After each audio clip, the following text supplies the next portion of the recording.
चेतन जाति के अंतर्गत समस्त जीव आ जाते हैं, शेष सब पदार्थ अचेतन जाति के अंतर्गत आते हैं। एक जीव ही ज्ञायक है, शेष सभी दृश्यमान अर्थात ज्ञेय हैं। जानने वाला एकमात्र जीव है, बाकी सब क्या है कि वो जाने जा सकते हैं, अर्थात ज्ञेय। ज्ञेय मतलब है दृश्यमान है सारे। जितने भी जीव हैं वे सब अलग अलग हैं, प्रत्येक जीव की स्वतंत्र सत्ता है। उन सबके सुख दुख जीवन मरण अनुभव और वेदन अलग अलग है। मतलब पहले तो ये कहना कि पहले हमने बात करी छयों द्रव्यों की, अब छयों द्रव्य के अंदर फिर जीव अजीव की बात, फिर चेतन जाति की बात करते हैं। तो इसके मतलब ये भी जो है, ये भी तो अनंत है, जीव अनंत है। अब जितने भी जीव हैं वे सब अलग अलग हैं, अब उनको अलग अलग करना है हर एक को, तभी मैं जीव कहाँ पहुंचेंगे ना। जीवास्तिक आय जितने जीव हैं, जितने भी जीव हैं वे सब अलग अलग हैं, और प्रत्येक जीव की स्वतंत्र सत्ता है। उन सबके सुख दुख जीवन मरण अनुभव और वेदन अलग अलग है। तो पेड़ पौधों से लेकर सीप शंख चींटी मकोड़े, यानी कि मतलब ये कहां से, पेड़ पौधों का मतलब है कि हमने एक इंद्री को ले लिया, सीप बेंद्री ले लिया, सीप शंख वगैरह बेंद्री हो गए, चींटी मकोड़े तीन इंद्री हो गए, मच्छर मक्खी चार इंद्री हो गए, पशु पक्षी पांच इंद्री हो गए, उसी में ही कछुआ मछली जलचर आ गए, मनुष्य अर्थात नभ जल व थल के सभी जीव चेतना शक्ति को लिए हुए हैं। सबकी शक्ति चेतना शक्ति तो वही है जो आत्मा की है, चैतन्य है उसका। इन सब में जानने की शक्ति है, यहां तक कि सूक्ष्म जीवाणु जो सब जगह पाए जाते हैं उनमें भी चेतना शक्ति मौजूद है।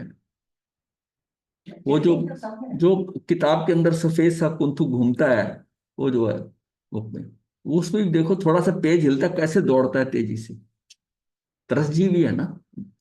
जीव अपने उत्थान कर्म बल वीर और पुरुषाकार पराक्रम से जीवत्व से पहचान करने वाला, मतलब वो जीव जिसके अंदर उत्थान कर्म बल वीर पुरुषाकार पराक्रम से वो जीवत्व रूप से पहचान कराने वाला है, अपने स्वरूप को चेतना लक्षण को प्रदर्शित करता है।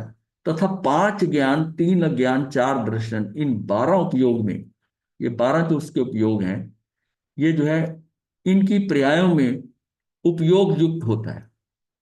ये 25 बोल में हमारा नाम 9वां बोल है, उपयोग 12, उपयोग 12। तो इनकी पर्यायों में उपयोग युक्त होता है, इस उपयोग गुण से जीव पहचाना जाता है। अतः जीव को गुण से उपयोग गुण वाला एवं चेतना लक्षण वाला कहा गया है। जीव के अंदर वो जो है उसका चेतना भी है, उसका उपयोग भी। आपको तो ये सीधा है ना कि उसके गुण से उपयोग, उसका उपयोग है, जहां जहां उसकी अटेंशन जा रही है, जहां जहां वो उसकी इंद्रियां वहां पहुंच रही हैं, उसकी अटेंशन वहां चली जाती है। तो पीछे क्या है, चेतना शक्ति, तो उसकी चेतना है। ये हमने भी ये भी डिस्कस किया कि चेतना जो शक्ति है उसका जो हम उपयोग करते हैं, जिसके कारण हम ज्ञान दर्शन का जो हमें बोध होता है, ये हमारा उपयोग है, ये उपयोग है। और पीछे क्या है, चेतना शक्ति है। अजीब पुद्गल द्रव्य में ये लक्षण नहीं होते, अजीब में ये लक्षण नहीं है, ना तो चेतना है और ना ही उसका कोई उपयोग है। जीवों का शरीर अजीब पुद्गल रूप है। अब जो जीव है उसका जो शरीर है वो पुद्गल रूप है, क्योंकि जीव तो जो है अमूर्त है। तो जो हमें चेतन नजर आ रहा है मूर्त के साथ में, तो उसका शरीर क्या है, वो पुद्गल है। पुद्गलों के कारण हमें नजर आता है ऐसा। उनमें उपयोग गुण और चेतना लक्षण जो दिखता है, अब उस शरीर के अंदर क्या है, शरीर के कारण शरीर में जो चेतना लक्षण दिखता है, उपयोग गुण लगता है। और जैसे हम मनुष्य, हमें पता है कि हमारी आत्मा लगे शरीर लगे, बाकी गतियों में तो नहीं पता ना। तो उसमें वो जो चेतना है या उपयोग गुण है उसका, वो उसका शरीर के द्वारा ही दिख रहा है, एक में एक हो रहा है ना। उसको आत्मा का तो भान ही नहीं है कि अंदर कोई चीज है। वह अरूपी जीव जो बाहर अजीब मतलब शरीर है, उन पुद्गलों को ग्रहण करके स्वयं उसमें स्थित रहता है। जो अरीब, और अब क्या वो शरीर किसने बताया, वह अरूपी जीव उन पुद्गलों को ग्रहण करके स्वयं उसमें स्थित रहता है, तभी जीव के चेतनत्व और उपयोग गुण पुद्गल रूप शरीर में दिखते हैं। जीव जो है अरूपी है, अरूपी जीव उन पुद्गलों को जैसे जीव गया गर्भ में गया, अब उसने पुद्गलों को ग्रहण करके स्वयं उसमें स्थित रहता है। जब तक तो उसमें स्थित रहता है, तभी जीव के चेतनत्व और उपयोग गुण पुद्गल रूप शरीर में दिखते हैं। अब उसको तो शरीर में दिखते हैं, मैं ये कर रहा हूं, ऐसा हो रहा है, जितना भी हो रहा है, और चेतनत्व और उपयोग गुण उस पुद्गल रूप शरीर में दिखते हैं। तो हमारे दृश्य इंद्रिय ग्राही जगत की सारी लीला का जो मूल सूत्रधार है वो पुद्गल द्रव्य है। कौन सा? हमारे दृश्य जगत। हमारे दृश्य जगत मतलब जो इंद्रियों से ग्राह्य हो सकते हैं। इंद्रियां तो दृश्य को ही देखती है ना, मूर्तिमान को ही देखती हैं। हमारे दृश्य जगत की सारी लीला का मूल सूत्रधार कौन है? पुद्गल द्रव्य। चेतना का स्वरूप दो दृष्टियों से प्रतिपादित किया गया है। एक है आगमिक दृष्टि, दूसरी है दार्शनिक दृष्टि। एक आगमों के अनुसार आगमिक दृष्टि है, दूसरी दार्शनिक दृष्टि है। आगमिक दृष्टि के अनुसार बोध रूप व्यापार को चेतना कहते हैं। आगमों में तो है जो बोध रूप व्यापार को चेतना कहते हैं। बोध रूप व्यापार सामान्य और विशेष के भेद से दो प्रकार का है, ये हमने पहले डिस्कस कर लिया कि उसमें उसको जिस समय चेतना क्या है कि जिससे उसको सामान्य किसी पदार्थ का, इसमें सामान्य क्या है और विशेष क्या है, ये जो शक्ति जो हमें बोध कराती है, ये कौन है? ये चेतना है। ये चेतना से हमें पता चलता है अपनी चेतना से कि ये ऐसा है, ये ऐसा। यानी उसमें द्रव्य भी नजर आ रहा है, पर्याय भी नजर आ रहा है, या द्रव्य पर्याय कह दो और या कह दो कि सामान्य विशेष। बात एक ही है, सामान्य और विशेष के भेद से दो प्रकार का। सामान्य वो है जो बदलता नहीं है, विशेष जो है वो बदलता रहता है, वो उसका आकार है। कि भेद से दो प्रकार का है। जीव की चेतना जब वस्तु के विशेष धर्मों को गौण करके, जब हम विशेष को गौण कर दें, यानी आभूषण का आकार हम गौण कर दें, हमारी ध्यान सीधी सोने पे जाए कि सोना कैसा, सामान्य पे आ गया। हाँ, वो तो तब जब वस्तु के विशेष धर्मों को गौण करके सामान्य धर्मों को मुख्य रूप से ग्रहण करती है, उसे दर्शन चेतना कहते हैं।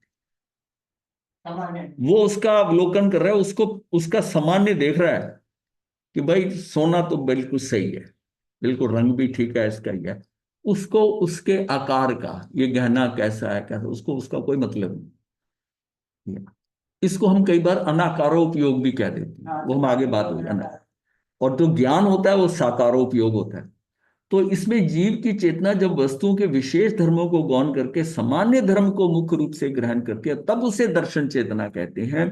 और जीव की चेतना जब वस्तु के सामान्य धर्मों को गौण करके, अब वो, अब जैसे होता है ना, जो सास है वो तो सोना देख रही है, सास भाई ये सोना आया ये है, और वो बहू जो है वो उसका डिजाइन देख रही है। हाँ, तो वो उसमें क्या है कि सामान्य धर्मों को गौण करके वस्तु की विशेष धर्मों को मुख्य रूप से ग्रहण करके उसे ज्ञान चेतना है। उसको रॉ मटेरियल से कोई लेना देना नहीं, सोना थोड़ा हल्का है कि भारी, ये शुद्ध है कि शुद्ध है, डिजाइन बहुत बढ़िया है, ये लेटेस्ट डिजाइन है, ये इसके हिसाब से। तो उसकी दृष्टि में क्या है कि वो जो है उसे ज्ञान चेतना चेतना कहते हैं। दार्शनिक दृष्टि से चेतना के तीन प्रकार होते हैं। ये जो ये तो हमने आगमिक दृष्टि के हिसाब से करा कि उसमें एक सामान्य है, एक विशेष है।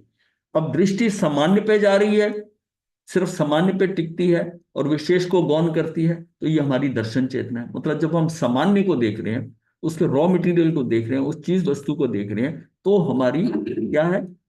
दर्शन चेतना। और उसके अगर हम आकार को देखते हैं, आकार को देखते हैं, तो वो क्या आ जाती है? ज्ञान चेतना। ज्ञान चेतना। अब ये भी हमें क्लियर हो गया कि हमारी जो चेतना है उसमें दो, ज्ञान और दर्शन के दो, किस कैसे अलग होंगे। विशेष धर्मों को मुख्य रूप से ग्रहण करती है, उसे ज्ञान चेतना कहते हैं। दार्शनिक दृष्टि से ये आगमिक हो चुका है। दार्शनिक दृष्टि से उसको तीन प्रकार का कहते हैं कि ज्ञान चेतना, कर्म चेतना और कर्म फल चेतना। हाँ, मतलब ये इसमें तीन प्रकार हो। मतलब एक्चुअल में क्या है कि हमारे कर्म जो चेतना है ना, उसमें एक कर्म धारा है और एक ज्ञान धारा है। ज्ञान धारा है, ज्ञान धारा एक है, कर्म धारा एक है। जो ज्ञान धारा है वो तो हमारा क्या है कि वो तो ज्ञान है, ज्ञान धारा। जो अज्ञान है ना, वो मुझे वहां ले जाता है कर्म चेतना। उसके दो भाग हो जाते हैं कि कर्म चेतना और कर्म फल चेतना। एक कर्म चेतना है जो मैंने अब कर रहा हूं, वर्तमान में मैं करने की सोच रहा हूं। और एक कर्म फल चेतना है जो पहले किया हुआ है, उसका फल आ रहा है। तो उसमें उसकी भोक्तृत्व भावना होती है। जो पहले वाला है उसका उसके उसके अंदर कर्तृत्व भावना है। कर्तृत्व भावना कि मैं ये करूं, ये उसके वो करने की जो भावना आ रही है, ये भी उसकी चेतना में ही उठ रही है ना। मैं ये करूं, मैं ऐसा जाऊं, ऐसा करूं, वंदन करूं, समाई करूं, स्वाध्याय करूं। ये जो करने करने का भाव आ रहा है, ये मेरा करने का जो भाव आ रहा है, ये मेरी कर्म चेतना है।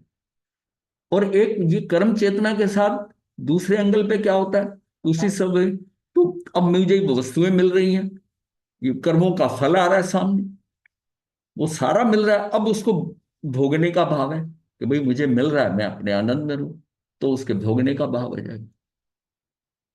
जैसे कर्म चेतना है, ये कर्म करने की बात तो कोई त्रस्तजीवी करेगा। जो स्थावर है उसके अंदर ये नहीं होगी कर्म चेतना, उसकी भोगने की है। जो एक इंद्रिय जीव है, उसको जो है वो उसको भोगने का, कोई उसके और कुछ करने का उसके लिए है ही नहीं। उसको तो जो उसके कर्मों के साथ उसको मिल रहा है, उसके स्पर्श हो रहा है, सुख सुख का कब स्पर्श है कि दुख का स्पर्श है, वो उसको भोग रहे हैं। बाकी में तो दोनों चीज हो सकती। तो ये वही बांध रहा है। हाँ, कर्म बांधने की बात नहीं हो रही, या भोगने की बात है कि उसका उसका वो भोग ही सकता है, वो भोग ही सकता है। यहाँ बात हो रही करने की या ना करने की, उड़ने की। तो वो उसमें करूं करूं के भाव में, तो वो तो इंडिपेंडेंट है। वो शुभ भी कर सकता है, अशुभ भी कर सकता है, सब कर सकता है, शुभ शुभ कर सकता है। कर्म तो हर्षण बंधता है, कर्म इसमें कर्म बंधने का एक चीज को हम हर जगह नहीं लगा सकते। यहां हमारा लक्ष्य क्या है? लक्ष्य हमारा है कि मेरी जो चेतना है उसमें जो कर्म की धारा बह रही है, कर्म, हाँ, उस कर्म की धारा में मैं अज्ञान की तरफ जा रहा हूं, तो उसके ये हो रहा है, ज्ञान की तरफ जाता हूं तो ज्ञान धारा, ज्ञान धारा, ज्ञान धारा, वो हमारी सबसे ठीक स्थिति है जिसको मुझे पाना है। वो कब होगी? जब मेरा शुद्ध उपयोग हो। शुभ और अशुभ जब भी हो रहा है, शुभ अशुभ हो रहा है, तो ये मेरी कौन सी है? ये कर्म चेतना, कर्म धारा। और उसमें फिर दो भाग हो गए कि कर्म की धारा जो आ रही है उसमें करने की यानी कर्तृत्व बुद्धि, करने का भाव हो रहा है, क्रियात्मक भावना हो रही है, क्रियात्मक हो रही है। और इसमें भोक्ता भाव में क्या होता है? भोक्ता में ये अनुभूत्यात्मक है।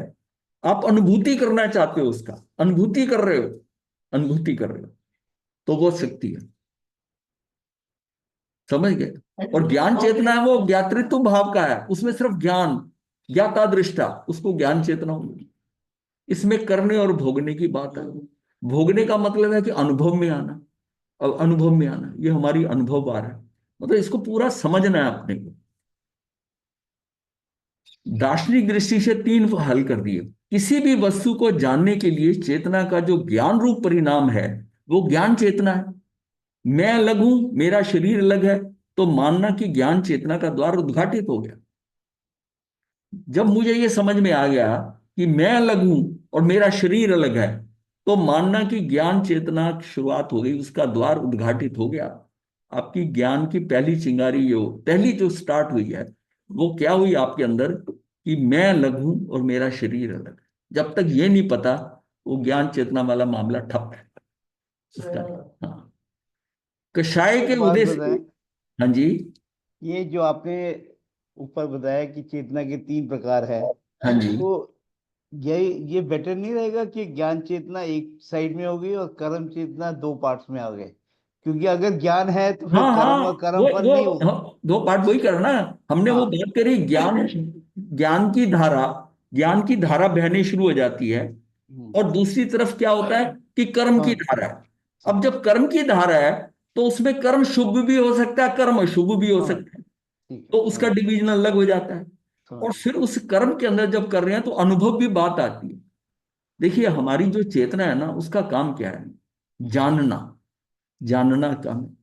अनुभव करना, करना, इच्छा करना, इच्छा भी आ रही है, जानना भी आ रहा है, वो क्या है, भोगना भी आ रहा है, सारा कुछ आ रहा है ना। उस चेतना का तो पूरा सब कुछ जो है आत्मा में जो हमारी है, कि हम किसी चीज के ज्ञाता भी, जान भी रहे हैं, भोगने का भाव है, अनुभव अनुभव का बात है, इच्छा भी कर रहे हैं, इच्छा भी आ रही है।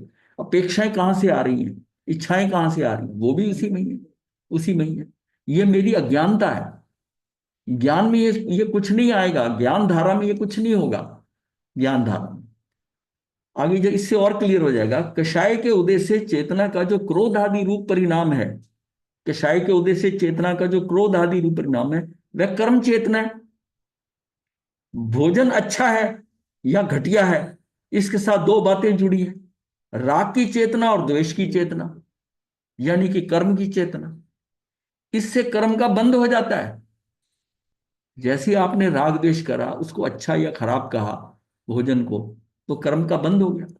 शुभ शुभ कर्म के उदय से चेतना का जो सुख दुख रूप परिणाम है, वो कर्म फल चेतना है।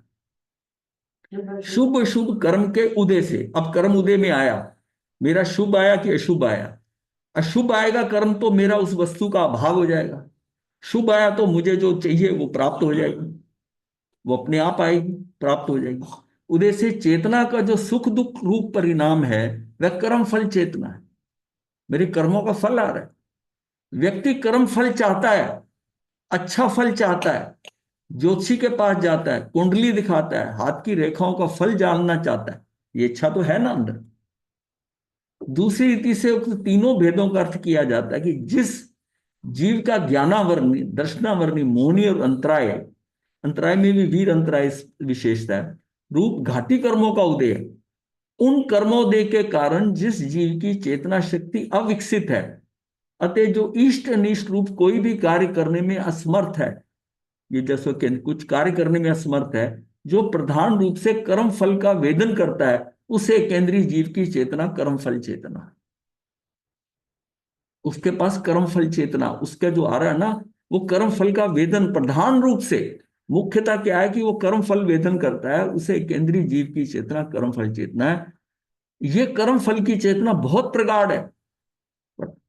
जिस जीव के ज्ञानावरणी, दर्शनावरणी, मोहनी कर्म का विशेष उदय भाव होता है, किंतु अंतराय कर्म के वीर अंतराय कर्म की किंचित शिवक्षम से इष्ट अनिष्ट कार्य करने में समर्थ है, उस दविंद्री आदि जीव की चेतना मुख्य रूप से कर्म चेतना है। उसकी मुख्य रूप क्या होगी? कर्म चेतना। किसकी? दो इंद्री से आगे, द्वेंद्री आदि जीव की चेतना मुख्य रूप से कर्म चेतना है, क्योंकि उसको इधर जाना है। मान लीजिए जैसा क्या है, इधर गर्मी हो रही है तो छाव में जाएगा, इधर जाएगा, उसकी उसको साथ साथ भाव बदल रहे हैं, परिस्थितियां देखकर वो उसको अपने आप को बदल रहा है। स्थावर वाला कुछ बदल सकता है क्या? उसको जो अनुभव है उसको लेना पड़ेगा, जहां है वहां है। हाँ, वो वही का वही है। अबे जी मनुष्य एक बात बताएं, जी। तो इसका मतलब दो इंद्रिय से लेके जितने ऊपर के जीव हैं उनमें कर्म चेतना और कर्म फल चेतना दोनों है, हाँ, या दो से चार में ही है, दो से चार में ही है? नहीं नहीं नहीं, पांच। पांच तक, वो ऊपर तक, पचेंद्री तक, मनुष्य तक, सब में सब आ गए। अच्छा। द्वेंद्री आदि लिखा ना, तो उसमें हम्म। आदि लगे, नहीं तो हम कहते हैं कि विकलेंद्री आदि। जिसमें हम कहते हैं विकलेंद्री आदि में, तो तब आ जाता दो तीन चार, वो विकलेंद्री।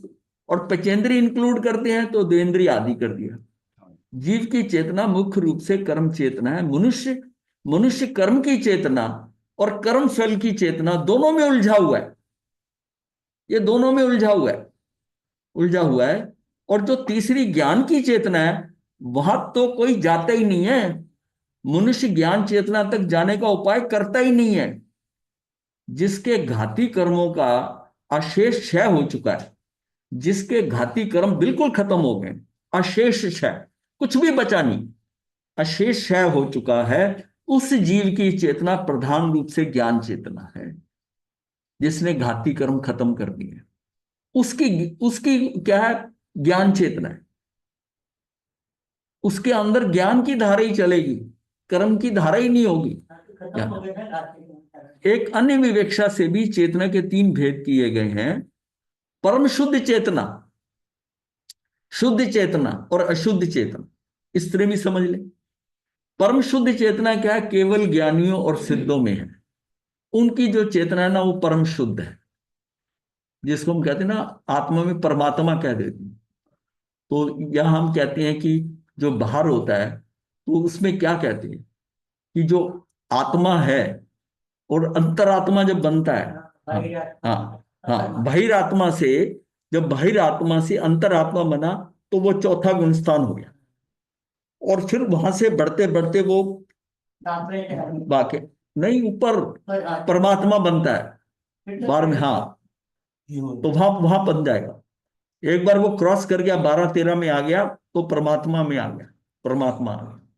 तो अशुद्ध चेतना, मिथ्या दृष्टि में अशुद्ध चेतना। अब इसमें ये शुद्ध चेतना के हिसाब से है कि केवल ज्ञानी और सिद्धों में तो परम शुद्ध चेतना है। शुद्ध चेतना क्या है? संसारस्थ जीवों में जो सम्यक दृष्टि और वृत्ति साधक है, चौथा पांचवा स्थान। और अशुद्ध चेतना क्या है? मिथ्या दृष्टि में अशुद्ध चेतना, जो मिथ्या दृष्टि पड़ा वह नीचे के रह गए, वो शुद्ध चेतना। चेतना गुण की अपेक्षा से जीव का भेद एक है। चेतना जीव का असाधारण धर्म गुण है। चेतना जब सब जीवों में उपलब्ध होती है, संग्रहणे की दृष्टि से जिसमें चेतना है वह जीव है। अब जिसमें चेतना उसको हम जीव कहेंगे, भले ही वह सिद्ध हो या संसारस्थ हो। पहले तो हम कहेंगे ना ये जीव है, इसमें चेतना है, ये जीव है, जीव है। चेतना की दृष्टि से सिद्ध और संसारी एक है। चेतना उनको डिवाइड नहीं करती है। चेतना तो उसकी भी वही है और उसकी भी वही है, दोनों समान है, सिद्ध और संसारी। जिसमें चेतना गुण नहीं वह जीव भी नहीं। अतः जहां जहां जीवत्व है वहां वहां चेतना गुण भी अवश्य ही है। चेतना जागृत होने का नाम है। चेतना जो है ना, चेतना आता है, इसका जागृत होने का नाम है। अपनी आत्मा के ज्ञान दर्शन चरित्र में चेतना ज्ञान चेतना है, और कर्म चेतना और कर्म फल चेतना ज्ञान चेतना है। करूं करूं का विकल्प करते रहना, उसी में उलझे रहना कर्म चेतना है। और कर्म के फल को भोगने में चेतते रहना, यह कर्म फल चेतना। बताइए इसमें कोई दिक्कत है समझने? है? तो महाराज जी एक बात बताएं, मत्स्यगंधा में ज्ञान जी। चेतना जो है 2 3 4 इंद्रिय जीव में कैसे आती है? किसमें? ज्ञान चेतना, हाँ, उसमें। चेतना तो हाँ, सब जीवों में है। देखिए धारा तो उसकी भी है, ज्ञान तो, अज्ञान तो कोई जीव है ही नहीं, अज्ञानी तो कोई जीव है ही नहीं, समझेंगे कि अच्छा। उसमें चाहे ज्ञान भाग थोड़ा हो। अच्छा, समझ गया। अक्षरकानंद तुम भागो, ज्ञान हटेगा नहीं। हाँ, ज्ञान जीरो हो गया तो वह जड़ हो गया, जड़ हो गया, समझ गए। जड़ हो गया। अब वही बात है ना, कि जब हम क्यों कहते हैं वो अक्री, कि जब मेरे ना, मेरी वो चेतना तो वही है। अब उसमें मैं ये करूं, मैं ये करूं, चाहे वो धार्मिक कार्य कर रहे हैं, क्रियाएं कर रहे हैं, तो कर्म की धारा बह रही है चेतना से। और ज्ञान की धारा अगर है तो हल्की है।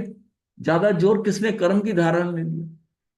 मैं अक्रिय हो गया, मैंने कर्म की धारा को ही ठप कर दिया, बंद कर दिया। अब सारा प्रवाह ज्ञान की धारा में है, तो मैं वहां रह गया। अब मेरा ज्ञान है जिसमें पूरा है। अक्रिय होने में कितना फायदा है कि तेरी ज्ञान की धारा और पुष्ट होगी, तेरा कर्म वाला भाग खत्म हो गया। बस यही है कि हमको कर्म की धारा को छोड़कर ज्ञान की धारा में आना है। अब जो जो जैसे जैसे मेरी कर्म की धारा हल्की होती जाएगी, मेरी ज्ञान की धारा बढ़ती जाएगी। अब मतलब, मत्स्यगंधा में गुरुदेव, हाँ जी। गुरुदेव बस ये पूछना था कि केंद्रियों में जैसे कर्म चेतना नहीं होती, सिर्फ कर्म फल चेतना होती है, तो कर्मों नहीं, का बंधन उनमें भी होगा? हाँ होगा। ये कर्म, इस बंधन से मत लो। उसमें कहा है कि मुख्यता किसकी है। ये उसमें बात यह है कि मुख्यता किस चीज की है, कि उसको मुख्यता कर्म फल चेतना की है, क्योंकि वो सब तरफ से बंधा, उसके पास एक स्पर्शेंद्री है, स्पर्शेंद्री है। और एक इसमें शब्द एक आया था वीर अंतराय, उसके वीर में अगर वो उसका क्षेपक्षम ज्यादा हुआ हो तो वो भी बहुत कैपेबल है। एक इंद्री से सीधा मनुष्य बनकर मोक्ष जाता है तो हम कहते हैं ना, वो कैसे जा सकता है? कि उसका जो वीर अंतराय, अंतराय कर्म है, उससे वीर अंतराय वो का इतना क्षेपक्षम हुआ है कि बाकी कुछ नहीं है, स्पर्श गुण है। और सीधा वहां से निकलकर सीधा मनुष्य बनकर उसी भव में मोक्ष जा सकता है। तो वही जाएगा जिसका वीर अंतराय कर्म जो है ना, उसका क्षेपक्षम हो। मतलब उसकी उसकी स्पेशलिटी है कि उसको वहां पर है। अब जैसे वो मरु देवी माता के जीव को जब कहते हैं कि वो केले के जीव से सीधी वहां पहुंची, तो उसकी वीर अंतराय जो कर्म का कितना क्षेपक्षम हुआ था। भाई एक्चुअल में क्या है कि वीर अंतराय क्या है? मेरा जो समर्थ है, मेरी जो जानकारी है, मेरे पास जो इंफॉर्मेशन है, मैं जैसा करना चाहता हूं मैं वैसा कर नहीं पाता वीर अंतराय के कारण। मुझे पता है इस बात की, पर मेरी दृष्टि वहां जाती है जो मुझे सुखी कर रहा है दुखी कर रहा है, मेरी दृष्टि उल्टी लगती है। अंतराय किसका, अंतराय किस बात के, घाती कर्मों को हम अंतराय कहते हैं कि घाती कर्म को ये अंतराय, अंतराय क्या करता है वो कि ज्ञानावरणी दर्शनावरणी इनको कोई उसके ऊपर रोक लेता है। उसका उसकी उसकी जो उसका जो सामर्थ्य है जैसा वो करना चाहता है वैसा नहीं हो पाता। वो इस गुण के कारण ये अंतराय डाल दी उसने कि उसको उधर जाने नहीं देता। क्या करता है कि जिसने करा जैसा करा उसको देखकर अच्छा बुरा समझकर उधर ही बह जाता है, उससे राग करने लग जाता है, उससे द्वेष करने लग जाता है। अगर वो राग द्वेष नहीं करे, उसका वीर अंतराय इतना स्ट्रांग हो कि उसकी तरफ उसका सामर्थ्य वहां नहीं, वो अपने में टिका रहे। वीर अंतराई की कमी का कारण उसके उसके वीर की कमी का कारण वो भागता है बाहर को, कमजोर आदमी है, वो कमजोर है। जो अपने में टिका रहता है, ठीक है मेरा पत्ता ये मेरा नुकसान पहुंचा रहा है, ठीक है मुझे क्या लेना। वो अंदर से इतना स्ट्रांग है, उसकी जो शक्ति है वो उसी में लग रही है अपने में। तो इसका इसका कितना महत्व है। अब अंतराय कर्म क्या है, अंतराय कर्म जो है, सारे अंतराय कर्म अघाती हैं, और अघाती में भी ये जो है देशघाती है। पांचों के पांचों, पांचों के पांचों देशघाती हैं, सर्वघाती नहीं है। इसका बहुत बड़ा महत्व है देशघाती होने। सर्वघाती करे जैसे केवल सर्वघाती में तो उसका पार्टली होगा ही नहीं। हाँ, जैसे केवल ज्ञान, केवल ज्ञान है, वो पार्टली नहीं होगा। आप नहीं कहते मुझे थोड़ा केवल ज्ञान हुआ है, तो केवल ज्ञान का हाँ आवरण है तो सर्वघाती है, पूर्णतः टोटली या तो है या नहीं है। इसके लिए उतनी क्षमता चाहिए। सर्वघाती का पूरा घात करते हैं, उसमें तो आप करते करते 99.99 तक पहुंच जाए तब भी आपको नहीं होगा। वो 0.01 तक अगर नहीं हटाया तो केवल ज्ञान नहीं होगा। लेकिन जो बाकी कर्म है, बाकी जो है मति श्रुत अवधि ये सब, ये देशघाती है। देशघाती क्या है कि जितना जितना आप इंप्रूव करते जा रहे हो आपको उतना उतना हो जा रहा है उतना, इसलिए वो देशघाती है, पूर्णतः घाती नहीं। वो सर्वघाती, केवल ज्ञान केवल दर्शन सर्वघाती, ये सब हमने किया होगा, पर अब इसको समझना है अंदर इसको कि ये सर्वघाती और देशघाती में क्या फर्क है, ये समझ में आ जाएगा। तो अदरवाइज ये तो थ्योरेटिकल हो जाएगा, ये सर्वघाती ये देशघाती, इसको इस तरह समझना, ये देशघाती। अब जैसे मोहनी कर्म के 3 हिस्से हुए जिस समय सम्यक दृष्टि में, 3 में जो 2 हिस्से हैं पहले वाले मिथ्यात्व और मिश्र, ये सर्वघाती, ये सर्वघाती है। और जो सम्यक्त वाला पोर्शन है जो पूरा शुद्ध, वो देशघाती है। देशघाती है इसीलिए कि मैं ये 2 खत्म कर दिए, मेरा सम्यक दर्शन चलता रहेगा, क्योंकि ये देशघाती है। देशघाती नो के शायद देशघाती है, देशघाती। और उसमें स्वज्वलन जो है वो देशघाती है, वो भी देशघाती है। अब इस तरह अगर आप करोगे कि जो मेरे ये कर्म है 47 कर्म है, ये जितने घाती कर्म 47 हैं, इसमें 21 सर्वघाती हैं और 26 देशघाती। साहिक वाले, साहिक सम्यक्त्व और साहिक चरित्र, हाँ ये देश, ये सर्वघाती, हाँ सर्वघाती। अब इससे हम समझेंगे कि ये जो घाती कर्म है, घाती कर्म के डिवीजन के अंदर ये तो सर्वघाती 21, उसमें केवल ज्ञानी केवल दर्शन जो है, जो निद्राएं हैं वो सारी निद्रा पांचों की पांचों सर्वघाती में आ जाएंगी, सर्वघाती में आ जाएंगी। तो इस तरह अगर आप टोटल करेंगे ना नीचे तो आएंगे। फिर जब मोहनी कर्म आएगा तो उसमें 2 इधर हो जाएंगे। चरित्र मोहनी कर्म में आएगा तो 9 कषाई उधर चल जाएंगे, स्वजलन चला जाएगा उधर। डिवीजन करोगे तो आपको पता चलेगा कि ये डिवीजन ऐसे हो जाता है। और ये जो देशघाती है ना, ये मुझको प्रोग्रेस में मेरी हेल्प कर रहे हैं। 30 और 26 इसका भेद आता हाँ है। 21 और 26 आता है, तो ये मेरी हेल्प कर रहे हैं, क्योंकि इसमें जितना मैं इंप्रूव करता जा रहा हूं उतना मैं ठीक हूं। अब यही बात है कर्मों के अंदर भी वही है कि जितने मेरे कषाय कम होते हैं, जितनी मेरी आत्मा निर्मल होती है, मेरे कर्मों का बंध उसी हिसाब से प्रोपोर्शनलिटी कम होता जाएगा, उसमें स्थिति और अनुभाग घटता जाएगा। मैं जितनी अपनी आत्मा को शुद्ध करता हूँ, मेरी विचारधारा सही है, मेरी सहन शक्ति ठीक है, सब कुछ सही है, मैं अंतराय कर्म के कारण मैं जितना जितना सही होता जा रहा हूँ, उसका साथ साथ मुझे बेनिफिट मिल रहा है कि उतना उतना मेरा कर्म बंध जो हो रहा है वो उतना ही हल्का हल्का होके बंधेगा, हल्का होके बंधेगा। और जो बंधे हुए हैं वो भी छट छट के आएंगे, मर मर के आएंगे, छट छट के आएंगे। इसलिए इस स्थिति में जब जो कर्मों का उदय होता है, जब गृहस्थ में रहते कर्मों का उदय है वो और बात है, और संयम लेने के बाद जो कर्मों का उदय होता है वो और बात है, जिसको हम ये कहते हैं कि ये कर्म मर मर के आएंगे। इसका मतलब है कि उसने अगर चौकड़ियां तोड़ी हैं सही ढंग से, मतलब निश्चय से तोड़ी, तो उसमें वो स्वजलन पे आ गया, तो उसमें से भी जो उसको दुख आएगा ना, वो उस स्वजलन की कैटेगरी वाला ही बाहर निकल के आएगा। तो कितना अपने अपनी की अपना शुद्धिकरण, अपनी निर्मलता कितना महत्व करती है कि पहले का अज्ञान से बांधे हुए कितने भी भारी कर्म हो तब भी मुझे परेशान करने में उसी हिसाब से जैसा मेरी अब की सिचुएशन है ना वैसी आई। तो इससे क्लियर होता है कि मुझे क्या करना है। मुझे सबसे पहले अपने कषाय कम करें, मेरे कषाय कम होंगे, मेरा अनुभाग स्थिति जो मैं अब भोग रहा हूं वो भी हल्का होगा, उतना ही मैं भड़कूंगा नहीं, उतने मेरे नए कर्म भी हल्के बंधे होंगे, स्थिति बंधे। और यही साधना है कि आगामी जो कर्म बंधेंगे वो बहुत कम स्थिति बहुत अनुभाग के बंधेंगे, जो उदय में आएंगे वो वैसे ही आएंगे, वैसे ही भाग के आएंगे।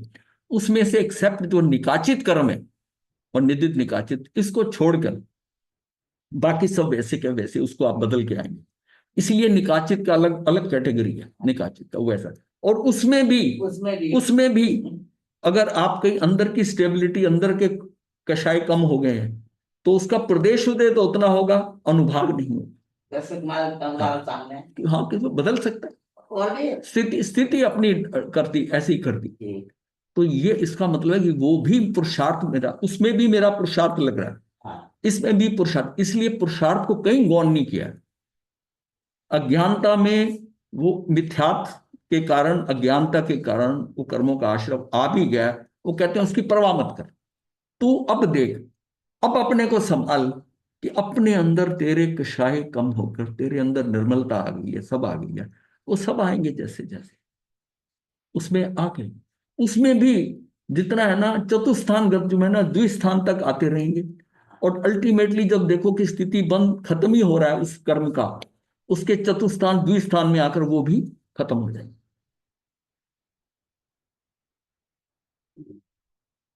कितना इसका इसका फर्क है।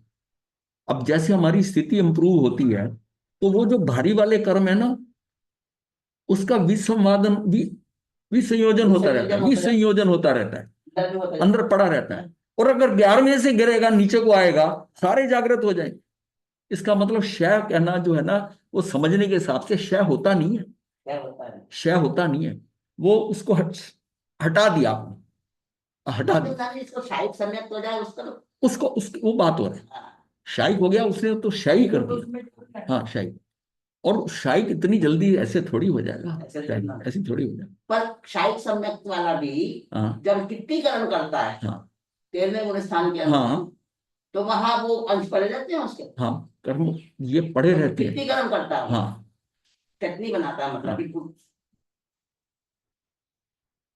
तो ज्ञानी जनों को ज्ञान चेतना और अज्ञानी जनों को ज्ञान चेतना होती है। तो चेतना का देखिए यहाँ कि ये चेतना, चेतना के दो हिस्से हो गए, एक ज्ञान चेतना एक अज्ञान चेतना। या ज्ञान चेतना में कर्म चेतना कर्म फल चेतना, ये दोनों अज्ञानता की बात है। जब तक मेरे अंदर भाव है कि करना करना भोगना भोगना, इसका मतलब मैं अक्रिय नहीं होना चाहता, मैं या तो करना चाहता हूं या मैं भोगना चाहता हूं, या दोनों ही करना चाहता हूं, करना भी और भोगना भी। उधर ज्ञान की तरफ दृष्टि नहीं है, मैं शुभ शुभ में फंसा हुआ हूं। और शुभ करके मैं समझता हूं मैं धार्मिक हो गया, अशुभ आता है, अब शुभ से तो निकल जाएगा, शुभ में फंसेगा। लेकिन इन दोनों से निकलकर जब तक ज्ञान में नहीं आता तो कर्म चेतना क्या है? कर्म चेतना पुण्य भाव रूप कर्म चेतना, पाप भाव रूप कर्म चेतना। पुण्य और पाप का यहां हो जाएगा। और इन दोनों से निकलेगा तब ज्ञान चेतना में। हाँ, तब ज्ञान चेतना में आएगा, यानी कि यह ज्ञान चेतना टोटल खत्म हो जाएगी। और इसमें क्या है कि कर्म धारा, ये सारा क्या कर्म धारा है, और ज्ञान चेतना ज्ञान धारा है। ये जितना जितना कर्म धारा हल्की होती जाएगी, ज्ञान धारा बढ़ती जाएगी। तो ये इसको खत्म करना, ये अपने अंदर की कमियों को खत्म करना है। इसलिए मुझे करने करने का भय, क्योंकि करता हूं तो कर्म है।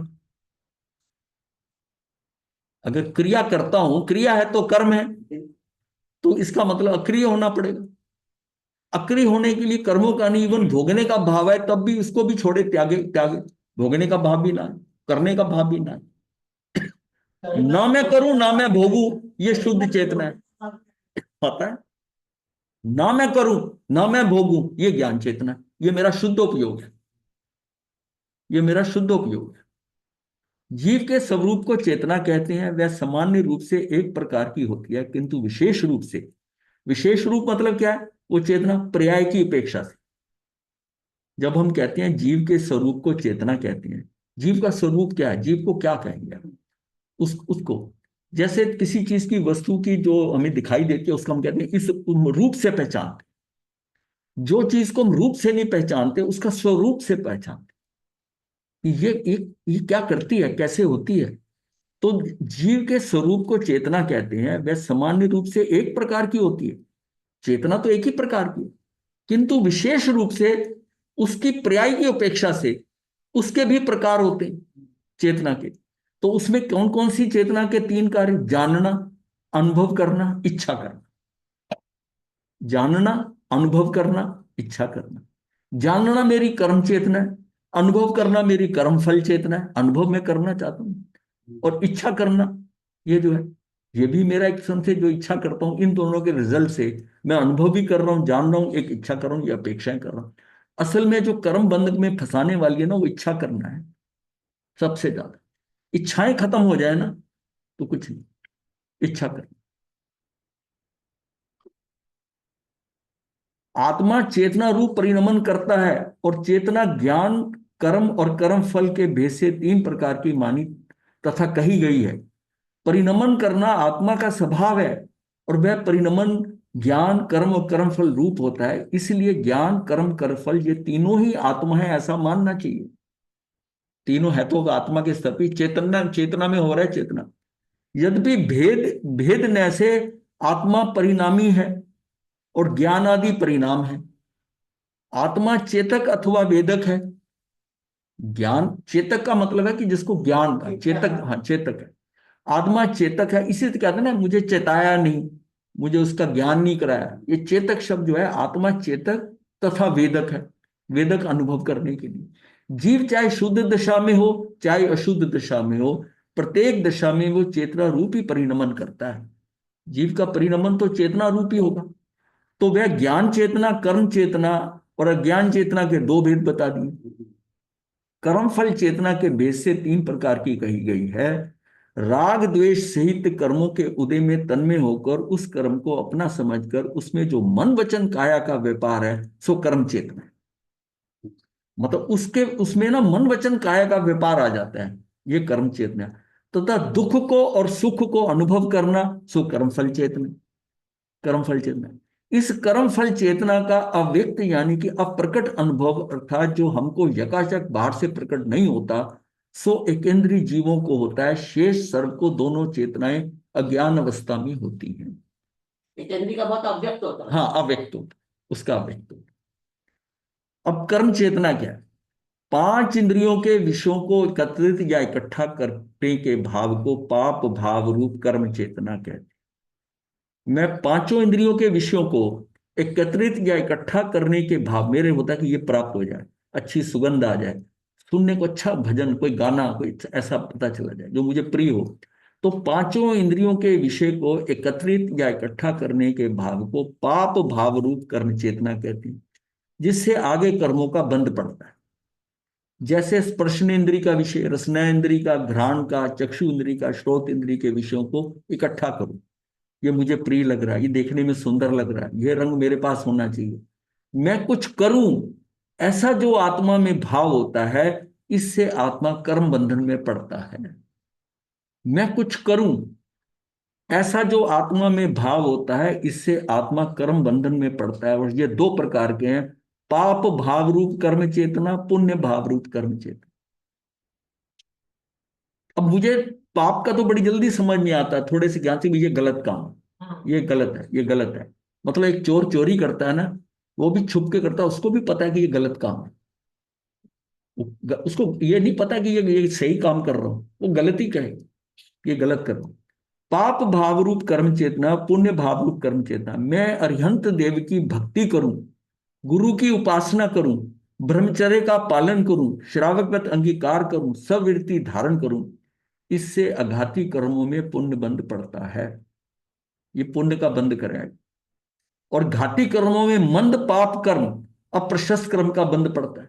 आठों कर्मों में ये करता हूं तो घाती में तो पुण्य बंध गया, और लेकिन घाती में तो मंद पाप कर्म बन गया। काम सारा अच्छा कर रहा हूं, मतलब अरिहंत देव की भक्ति कर रहा हूं, गुरु की उपासना कर रहा हूं, सब कुछ मैं पाल रहा हूं, मैं समझता हूं मैं बहुत धार्मिक हूं, बट कर्मों के हिसाब से उसका कर्म बंद हो रहा है। इससे अघाती कर्मों में तो पुण्य बन रहा है, संसार बहुत बढ़िया हो जाएगा, नाम कर्म, गोत्र कर्म, आयुष कर्म, ये सारे बढ़िया होंगे। लेकिन घाती कर्म तो एक ही तरह के होते हैं, अशुभ भी होते हैं, वो भी मंद बनेंगे। इसका मतलब मुक्ति से मैं दूर हो गया, क्योंकि घाती कर्म चाहे हल्के बदे कर्म तो बन गए ना, घाती का ढेर तो ज्यादा लग गया। मैं पुण्य जितना करता जा रहा हूं, मेरी मुक्ति उतनी दूर हो रही है, मेरी मुक्ति दूर हो रही है। मुझे मुक्ति के लिए तो ये भी नहीं करना, मुझे तो अक्रिय होना है। जीव पुद्गल कर्म के निमित्त से प्रत्येक समय जो शुभ शुभ आदि अनेक भेदों को लिए हुए भाव कर्म रूप परिणमन करता है, उसे कर्म चेतना कहते हैं। मतलब जितना हमारा ना शुभ है, शुभ है, ऐसा करूं, ऐसा करूं, जो अंदर भाव चल रहे हैं, ऐसा करूंगा, करा नहीं है, प्रोग्रामिंग चल रही है अंदर भाव कर्म की, ये कर्म फल, ये इसे कर्म तो बंद हो रहा है, कर्म तो बंद हो रहा है। गुरुदेव, घाती कर्म अशुभ भी क्यों होते हैं? एक ही और ज्ञानावरणी कोई शुभ होता है तो आपके, मेरा ज्ञानावरणी शुद्ध शुभ बंदा, वो तो मेरा ज्ञान के ऊपर पर्दा डाल दिया, उसमें शुभ क्या होगा? पर्दा अच्छा होगा, सोने चांदी का पर्दा। ज्ञानावरणी, यही यही तो बात समझने की है कि घाती कर्म अक्री क्यों कहा गया। नहीं तो फिर ये कहा था कि ये कर्म चेतना से खूब करो, कार्य करो, तो उससे कार्य फिर तो हो जाता, मेरे घाती कर्म कटते उससे। अब आप ये देखो ना कि 9 तरह से आप पुण्य बांधते हो, हाँ जी, और 42 प्रकार का उसको भोगते हो। 42 प्रकार के 42 प्रकार जो हैं वो घाती कर्मों में मिलते हैं। कभी देखो कहीं पर ध्यान से, वो 42 प्रकार वहां थोड़ी जा रहे हैं, घाटी में नहीं आते। उसमें उसमें ही भी जो नाम कर्म है वो 37 है, 42 में 37 है। एक आपका गोत्र कर्म हो गया, एक साता वेदनी हो गया, 2 हो गए, 30 आ गया, और 3 आयुष में आ गए, तीन आदमी। 3 आयुष में आ गए। इसमें सिवाय नर को छोड़कर बाकी तीनों को इसमें ले लिया, तो ये 42 प्रकार से पुण्य भोगा जाता है। तो फिर वहां पुण्य भोगा नहीं जाता, आपके जो पुण्य करते हो 9 प्रकार से। और जब 18 प्रकार से पाप बांधते हो, वो 82 प्रकार से भोगा जाता है, वो 8 में आ रहा है, वाह, वो 8 में आ रहा है, वो 82 के 82 आ रहे। उसमें उसमें उस समय में नामकर्म 34 आते हैं, उसमें 34 नामकर्म जो है पाप के अंदर अशुभ बनते हैं, 34 बंधते हैं फिर में। वैसे ये गोत्र बंधेगा, असाता वेद नहीं होगा, आयुष का एक होगा, ये हो जाएगा 30। और फिर बाकी के बाकी क्या है, वो घाती कर्म है। घाती कर्म में ज्ञानावरणी के 5, दक्षिणावरणी के 9 हो जाएंगे, 9 ये हो जाएंगे, और 26 उसके हो जाएंगे मोहनी, मोहनी के। 5 9 14 और 26 क्या हो गया, ये हो गया 40, और 5 अंतराय के हो गए 45। तो 45 और 37 मिलाकर 82 हो गया, 82 होते हैं उसका पाप कर्म के साथ। सीधा बिल्कुल मैथमेटिक्स है।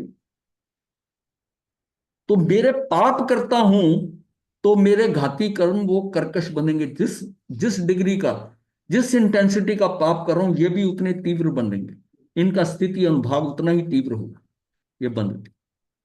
और वो कितना होगा, 82। और वैसे क्या, तो पुण्य का बेनिफिट उसमें मिल नहीं रहा, जब पुण्य का बेनिफिट नहीं मिल रहा बल्कि उसमें नुकसान हो रहा है कि पुण्य उसके कारण 4 घाती कर्म भी बन रहे हैं, हल्के बन रहे मतलब ये सारी बात दोबारा बताओ, ये जो अभी आप 18 और 9 हाँ इनसे 42 और मतलब हाँ ठीक है, इसको दोबारा बताओ।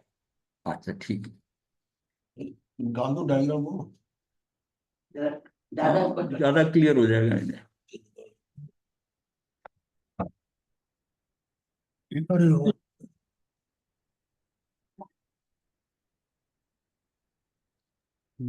इसका टॉपिक इस तुम्हारा भी विषय बार पे बार मैं पढ़ने जोर लायक देता है, हूँ, मैंने बहुत नहीं, बहुत समझने वाली।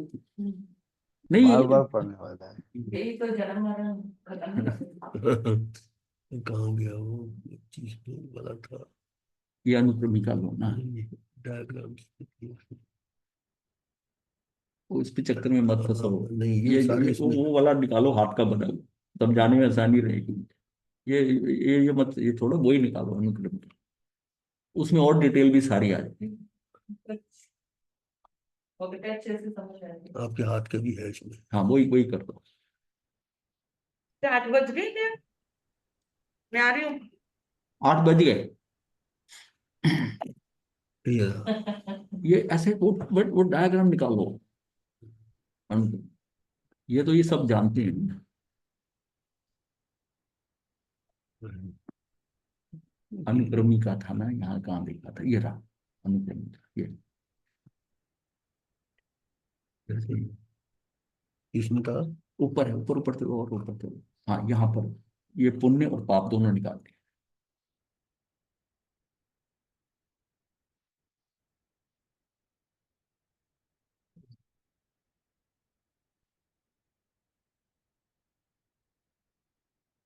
यहाँ मारो ना, प्लस को बड़ा कर दो, उधर उधर, यहाँ वो हाथ को भी, हाथ की कोई बात नहीं। दूसरा एक और निकाल देना। मैंने वो शीट ही नहीं बड़ा करो उसे।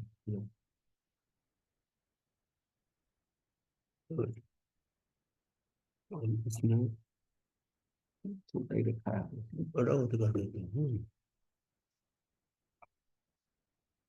लास्ट पेज कर दो बस इसमें। लास्ट है। हाँ लास्ट के करीब है, 14 में 14। ये क्यों नहीं? चलो यहाँ ये इसके बस।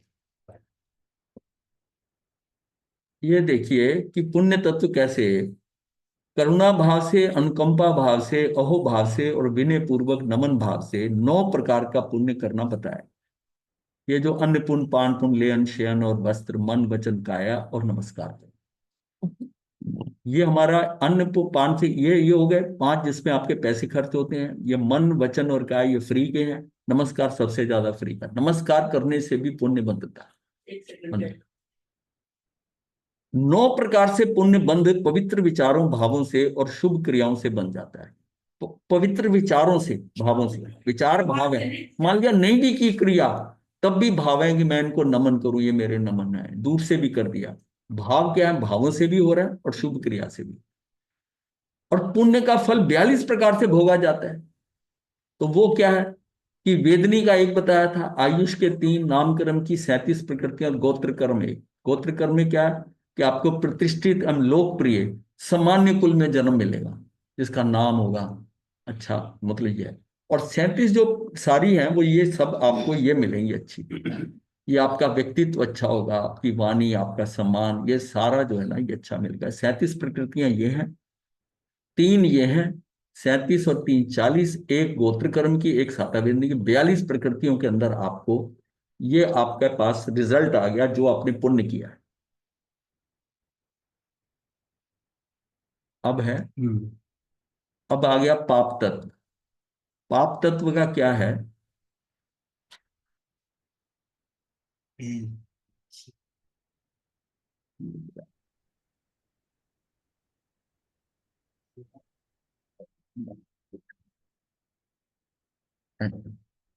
ये आ गया। अब ये पाप तत्व है, ये पाप है 18 प्रकार से बंधता है।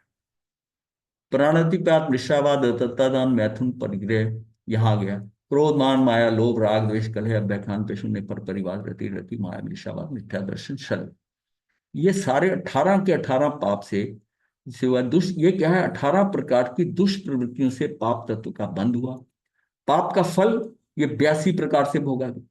वो कैसे कि ज्ञानावर्णी में 5 होते हैं, दर्शनावर्णी के 9, मोहनी के 26। मोहनी में भी डिवीजन नहीं हुआ, उसको लेकर किया। तो इसमें क्या है, मिथ्यात्म मोहनी, चरित्र मोहनी के 16 भेद और 9 किशाए, ये ले लिया।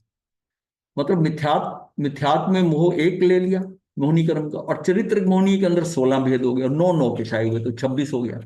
अंतराय कर्म के अंदर ये 5 अंतराय हो गए, आयुष, नरक आयु। नाम कर्म के अंदर 34 प्रकृतियां ये सारी हैं जो आप बंधती हैं। इसमें क्या है कि सारी अशुभ बंधती है, सारी चाल ढाल ठीक होगी, स्थावर नामक्रम, सूक्ष्म नामक्रम, पर्याप्त, ये सारी आ जाएंगी।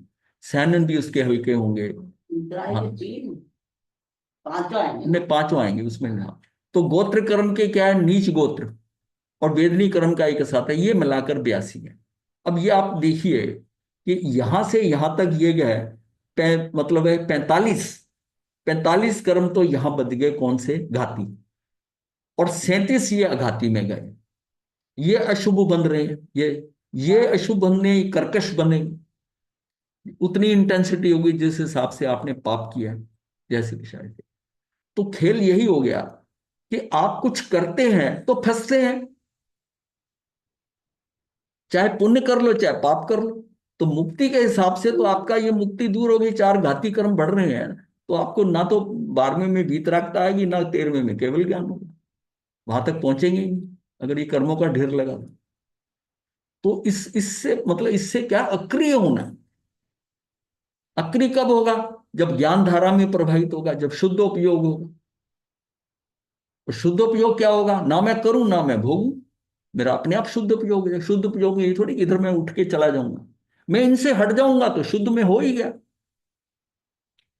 मैं कर्म धारा हटा दी तो मैं ज्ञान धारा में आ ही गया, ऑटोमेटिकली आ गया। तो मुझे तो इनसे हटना है। तो इसका मतलब है ये जो क्रियाएं करते हैं, जिसको मैं धर्म समझ रहा हूं, इससे मैं सारा करते करते, ये वास्तविक में पुरुषार्थ है जीव का, कि मैं करूं नहीं कुछ, करूंगा तो फंसूंगा। और ये बहुत बड़ा पुरुषार्थ है। करना आसान है, बोलना आसान है, मौन करना मुश्किल है, मौन रहना मुश्किल है। बस ये बात अगर समझ में आ जाती है कि मैं क्यों क्रियाओं में लगूं, अक्रिय हो जाऊं।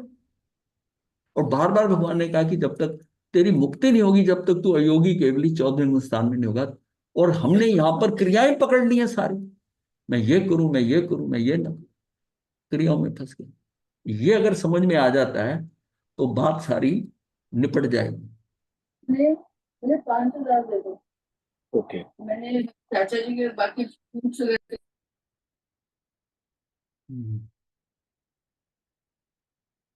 अब आ गया समझ में आपको? नहीं, समझ में आ गया था। हाँ, मैं कहा, और अच्छा है तो स्पष्ट। ठीक है। हमने कौन सा कोर्स पूरा करना है, ठीक है, जितना समझ में आना चाहिए। कर्म फल चेतना, मैं भोगूं ऐसा जो भोगने का भाव होता है, वह कर्म फल चेतना है। जैसे मैं अमुक कपड़ों, आभूषणों का उपयोग करूं, मिष्ट शुद्ध अशुद्ध स्वादिष्ट आहार करूं, मैं जूली खाऊं, मैं सुगंधित पदार्थों का भोग करूं, मैं सिनेमा देखूं, मैं टीवी कार्यक्रम देखूं, कर्ण प्रिय गीत सुनूं इत्यादि, भोगने का भाव पाप भाव है।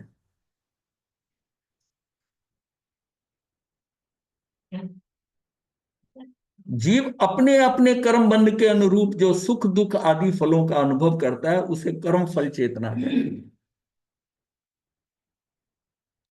ये तो हमने बिना खिलाई हटा दी थी आपकी। अब खिलाना पड़ेगा क्योंकि आपने क्लास नहीं, बादाम का हलवा नहीं खिलाते, देसी घी के बादाम का हलवा। जीव अपने अपने कर्म बंध के अनुरूप जो सुख दुख आदि फलों का अनुभव करता है, उसे कर्म फल चेतना कहते हैं। अब ये सारा कुछ ना चक्रवर्ती को मिला गया। कर्म फल चेतना भी खूब है, कर्म फल चेतना, और कर्म चेतना भी बहुत करी है पूरा।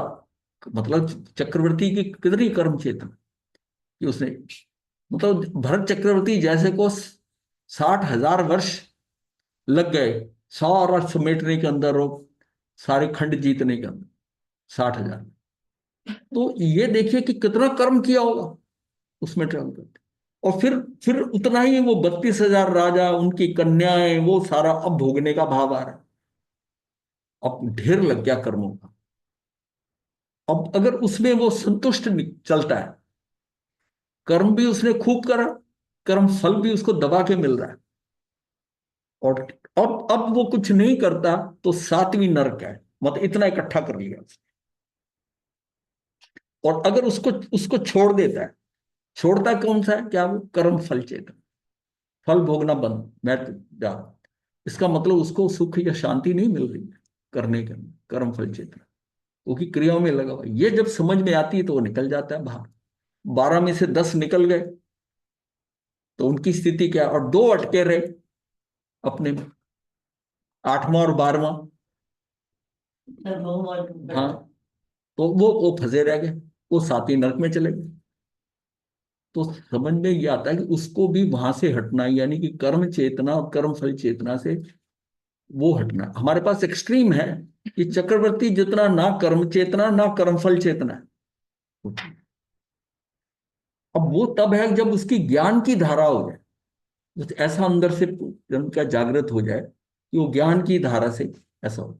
तो ज्ञान चेतना ना तो कर्म करने का भाव हो, ना ही कर्म भोगने का भाव हो, परंतु वीतराग भाव से ही तो लोक के पदार्थों का ज्ञाता दृष्टा बने रहने का जो भाव हो, ऐसे भाव का नाम ज्ञान चेतना है। मतलब उसके रिएक्शन नहीं करना, कुछ नहीं करना, ये भी नहीं कि आंखें बंद कर ली, जो मिला बस सहज खा लिया, चाहे बादाम का हलवा हो चाहे जूली हो, मतलब खा लिया, बस मिल गया तो खा लिया, इच्छा नहीं, उसकी अपेक्षा नहीं।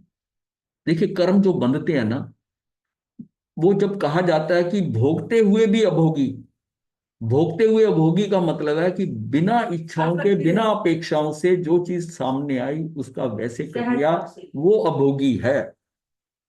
और जिसने इच्छा करी और मिला है नहीं, वो भी भोगी है। वो भी भोगी है, वो भी भोगी है। जिस चीज की मैं इच्छा कर रहा हूं, इच्छा कर ली, उस इच्छा करते ही फंस गया वो, चाहे मिले या ना, चाहे मिले या ना मिले, तो भोगी ही है। हाँ, मिलेगा तो और राग करेगा, नहीं मिलेगा तो द्वेष करेगा उस चीज को, वो फंस तो गया। इच्छा जो है ना, इच्छा ही फंसाती है। बिना इच्छा के जो कुछ व्यवस्था में पड़ा है वो अगर हो रहा है तो हो रहा है, क्या दिक्कत है? जब सब कुछ व्यवस्था के अनुसार होना है फिर इच्छा क्यों करता है?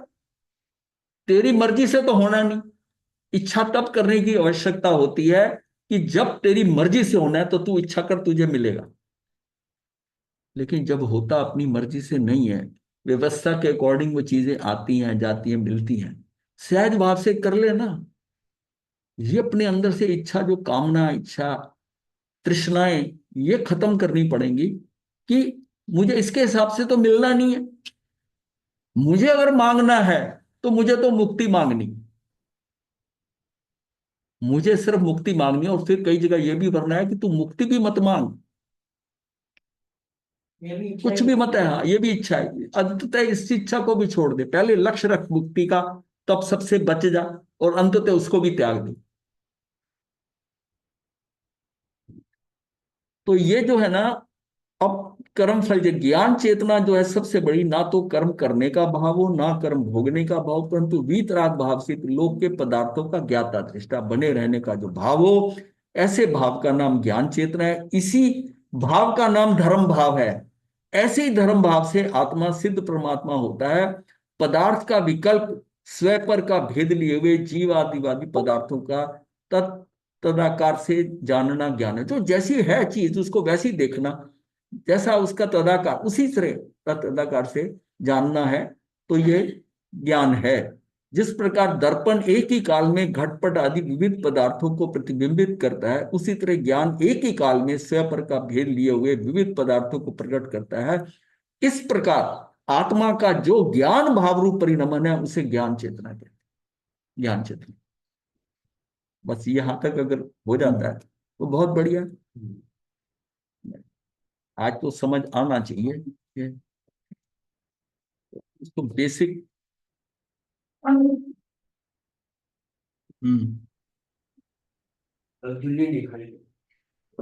अब गुरु की खिलाएंगे